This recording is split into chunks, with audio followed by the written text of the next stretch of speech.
Hello students, today is the last class of lesson 9, the grassland prairies in class 5. It's before we have read the grasslands locations, rivers, climate, vegetation, wildlife. Now we will read natural resources of grasslands. So be concentrate and listen. In natural resources, the prairies are also known for their wind power. प्रेरियों को अपनी वायु शक्ति के लिए भी जाना जाता है. विंड पावर, वायु शक्ति. The region contributes substantially to wind power in the United States of America. तो अमेरिका को, संयुक्त राज्य अमेरिका को पवन ऊर्जा, प्रेरीज के द्वारा पवन ऊर्जा देने में पर्याप्त योगदान है. तो प्रेरीज के द्वारा यूनाइटेड स्टेट्स को विंड पावर, पवन ऊर्जा का योगदान दिया जाता है.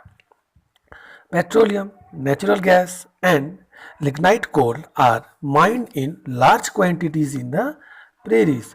प्रेरियों में पेट्रोलियम, प्राकृतिक गैस और लिग्नाइट कोयले का बड़ी मात्रा में खनन किया जाता है.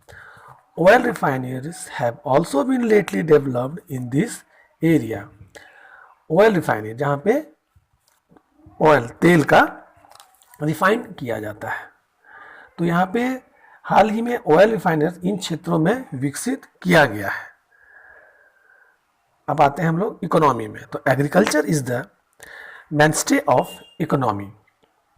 कृषि अर्थव्यवस्था का मुख्य आधार है. The European settles converted this grassland into farmlands.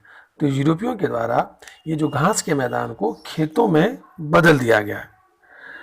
Now this fertile plains are extensively cultivated. तो इन उपजाऊ मैदानों की जो खेती है ये बड़े पैमाने पर की जाती है. The main crops produced in the prairies are maize, wheat, barley, rye, oats, potato, soybean, cotton, अल्फाल्फा एंड न्यूट्रिशन गैसेस. तो ये सब जो है मुख्य फसल यहाँ पे उत्पादन इसका प्रेरीज में किया जाता है. तो न्यूट्रिशन ग्रासेस होते हैं कि पोषक घास. Wheat is the main crop. गेहूं यहाँ की मुख्य फसल है. It is produced in large quantities. यह बहुत ही बड़ी मात्रा में इसका उत्पादन किया जाता है. That is why the prairies are known as wheat basket of the world. यही कारण है कि विश्व के गेहूं की टोकरी के रूप में इसे जाना जाता है. A large amount of surplus wheat is exported to other countries. एक बहुत बड़ी मात्रा में जो गेहूं का जो उत्पादन होता है यहाँ, तो एक बहुत बड़ी मात्रा में इसे दूसरे देशों में निर्यात किया जाता है. Here animals are reared for their meat, milk and milk products. तो यहाँ पे जानवरों को जो पाला जाता है वो मांस के लिए, दूध के लिए और दूध से बने प्रोडक्ट के लिए. Cows are reared the beef which is exported to other European countries. Cow को पाला जाता है गौ मांस के लिए, जिसे दूसरे यूरोपियन कंट्री में इसे निर्यात किया जाता है. Milking of cows is done with the help of machines. तो गाय का जो दुहन होता है ये मशीन के द्वारा होता है. अब आते हैं लाइफ ऑफ द पीपल. तो यहाँ के लोगों का जीवन के बारे में. The life of the people in the prairies are difficult. ये बहुत ही मुश्किल है. प्रेरीज के जो जीवन है यहाँ पे बहुत ही मुश्किल है यहाँ के लोगों के लिए. The people living in the prairies are basically farmers. यहाँ के जो लोग होते हैं सामान्यतः किसान होते हैं. Farmers live in forms with their families and other workers. तो किसान जो है यहाँ पे अपने परिवार और दूसरे मजदूरों के साथ रहते हैं. इस farm has a farm house और हेमस्टेड टू लिव इन.